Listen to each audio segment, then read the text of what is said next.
네, 안녕하세요. 반갑습니다. 정치발전소 유튜브 채널 구독자 여러분, 저는 정치발전소 회원 김혜미라고 합니다. 네, 저 처음 뵙는 분들 많으시죠? 제가 오늘 이 자리에 왜 나왔냐면요.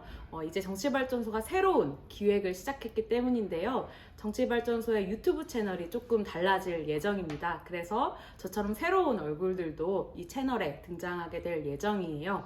제가 이 정치발전소의 트렌드를 이끌 기획을 준비했는데요. 한번 소개해 보도록 하겠습니다. 네, 제가 정치발전소 구독자 여러분과 함께할 코너는 바로 트렌드라는 코너인데요. 우리 사회의 새로운 정치, 사회, 이슈, 이면들을 소개하는 코너를 준비해 보려고 합니다. 여러분들도 많이 보셨겠지만 정치발전소 홈페이지에 가면 저널피 라는 코너가 있는데요. 그 코너에서는 다양한 정치의 이야기, 사회 이야기, 이슈 이야기들을 글로 풀어냈다면 이제 이 코너에서는 영상으로 여러분들에게 다양한 소식들을 전하고 나누려고 합니다. 그렇기 때문에 여러분들이 다양한 소통과 의견이 필요한데요. 저 또한 이런 프로그램은 처음이기 때문에 많은 도움이 너무너무 필요합니다. 그래서 이제 오늘 이 시간부터 트렌드라는 이름으로 이제 여러분들과 새로운 이야기들을 조금 더 진지하게 나눠보려고 해요. 그래서 트렌드에서 오늘 첫 번째로 가져온 소식은 바로 뜨거운 감자죠. 부동산 이슈입니다. 그런데 그냥 우리가 이야기하는 내 집 마련 또 부동산 신화 이런 부동산이 아니라요. 저는 오늘 국회 앞에 있는 부동산 뉴스를 가지고 왔는데요. 그게 어떤 뉴스냐면요. 바로 공공임대주택 예산 삭감 관련된 이슈입니다. 네, 오늘 이 영상이 촬영 중인 10월 말 기준으로 지금 국회에서는 국정감사가 진행 중인데요.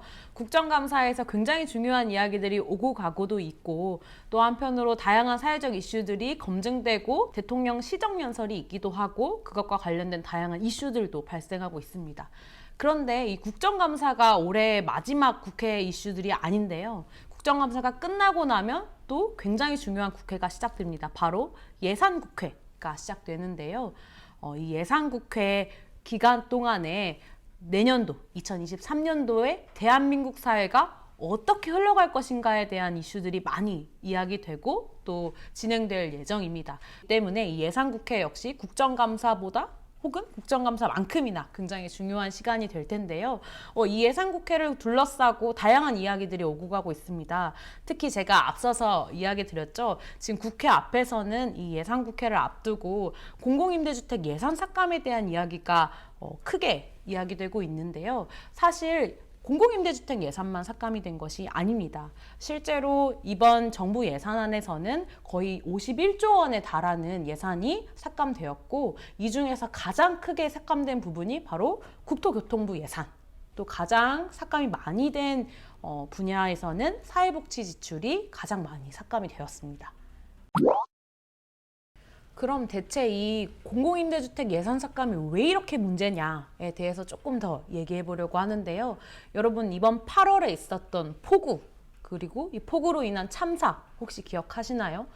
반지하나 지하방처럼 적정하지 못한 주거 공간에 살던 장애인 여성 기초생활 수급자가 사망한 일들이 여름 내내 있었는데요. 이런 것처럼 주거 환경 자체가 안전하지 못하니까 발생하는 인명피해를 줄이기 위해서 서울시는 반지하를 없애겠다. 라는 대책을 내놓았었고 또한 국토교통부 역시 이런 분들이 이주할 수 있게끔 이사비나 이런 이제 주거 관련된 비용들을 증가시키겠다라고 분명히 국민들에게 약속을 했었던 바가 있습니다. 그런데 실제로 2023년 예산안을 딱 들춰보니 이런 부분에 대한 예산이 전부 삭감되어 있었다라는 것이 사실상 엄청난 충격이고 이것이 한두 푼이 깎인 것도 아니고 5조 7천억 원이라는 어마어마한 수치가 어마어마한 돈이 삭감된 것을 저희가 보게 되었습니다.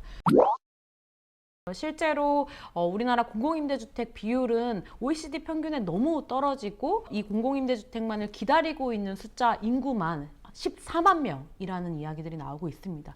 그런데도 이번 정부는 공공임대주택 예산을 삭감하고 기존에 짓겠다는 공공임대주택 숫자보다도 훨씬 더 많이 줄여서 이것들을 건설할 계획을 가지고 있는 것이 굉장히 안타깝습니다.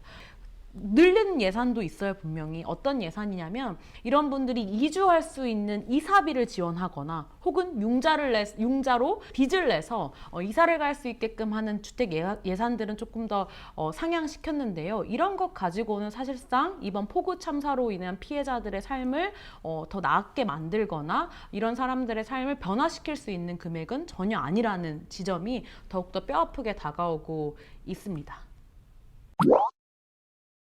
특히나 제가 앞서 여러 차례 이야기한 것처럼 올 여름 침수 피해로 인해서 국토교통부는 이런 것들을 앞으로 해결하기 위해 반지하 건설을 금지하거나 지하층 거주 가구의 주거 상향 지원 사업을 적극 추진하겠다라고 밝혔지만 2023년 정부 예산안에서는 이런 것들을 아예 찾아볼 수가 없다라는 것이 전문가들의 의견입니다.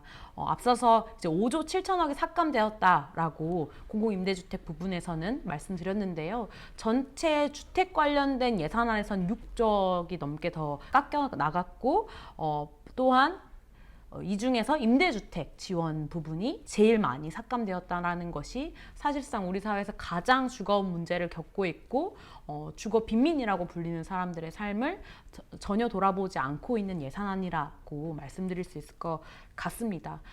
전체적으로 사회복지 지출 자체가 줄었기 때문에 우리가 코로나19 이후 굉장히 많은 거리 노숙인이 증가하고 있고 서울시에서는 처음으로 올해 정말 몇 년 만에 거리 홈리스들이 증가하고 있다라고 이야기되고 있는데요. 이런 사회 현상과는 정반대로 가고 있는 이 정치가 어떻게 하면 민생국회가 될 수 있을지에 대해서는 이 예산국회에서 야당 여당 가릴 것 없이 분명하게 이 부분을 짚어내고 우리 사회의 집 없는 시민들의 삶을 더 나아지게 만들 수 있게 해야 할 것 같습니다. 또한 지금 국회 앞에서 농성을 하고 밤샘 농성을 하고 있는 다양한 시민사회 활동가들과 또 이 주거복지에 관련된 목소리를 내는 시민들이 있는데요. 이 사람들의 의견을 적극적으로 청취해서 더 나은 국회가 되고 2023년에는 집 문제 때문에 사람이 사망하거나 다치는 사고가 없어야 하겠습니다. 어쩌면 집 없는 사람들의 목소리를 듣는 것은 굉장히 귀찮은 일일지도 모르겠습니다. 그런데 사실상 정치가 해야 할 일들은 바로 이런 것이라고 생각이 들고 이런 사람들의 목소리가 더욱더 수면 위로 올라오는 것이 바로 새로운 트렌드를 만드는 일이라고 생각합니다. 그래서 오늘은 이런 주거 문제 또 주거 부분에 대한 예산이 삭감되는 지금 이 현상들에 대해서 조금 소개를 드려봤는데요. 이렇게 이 트렌드에서는 우리 사회에서 동떨어진 이야기들을 새로운 트렌드로 만드는 작업들을 구독자 여러분들과 함께 할 예정입니다. 많이 시청해 주시고 또 계속 이야기 나눠주셨으면 좋겠습니다. 네, 끝으로 오늘 컨텐츠에서는 같이 읽어보고 싶은 책 한 권을 소개해 드리려고 하는데요. 내 집에 갇힌 사회라는 책입니다. 이 책은 왜 이렇게 도시민들이 집 문제에서는 동일하게 투기꾼이 되고 싶어하는 욕망을 버릴 수가 없는가에 대해서 이야기하는 책인데요. 사실 집 문제 하면 당연히 내 집 마련이 우선이고 내 집을 갖고 싶은 것이 당연한 욕망이다 라고 생각하게 되는데 사실상 오래 그리고 안전하게 머물 공간이 없어서 우리가 이렇게 내 집 마련에 목을 메고 있는 것은 아닐까요? 이런 부분들에 대해서 한번 고민하면서 같이 읽을 수 있는 책이라 한번 소개해 드려 보았습니다. 네, 오늘 트렌드 첫 번째 이렇게 소식 전해 보았는데요. 아마 좀 어색할 수도 있고 아직 되게 제가 잘 전달을 못했을 수도 있지만 앞으로 더 나아지는 모습을 보여드리도록 하겠습니다. 또한 여러분들이 조금 더 이 컨텐츠를 통해서 나누고 싶은 이야기들이나 또 같이 소개하고 싶은 내용들이 있으면 언제든지 댓글로 남겨주시면 그 내용들을 가지고 와서 이 공간에서 함께 나눠보도록 하겠습니다. 그러면 꼭 다음번에 또 만나요. 제발. 감사합니다.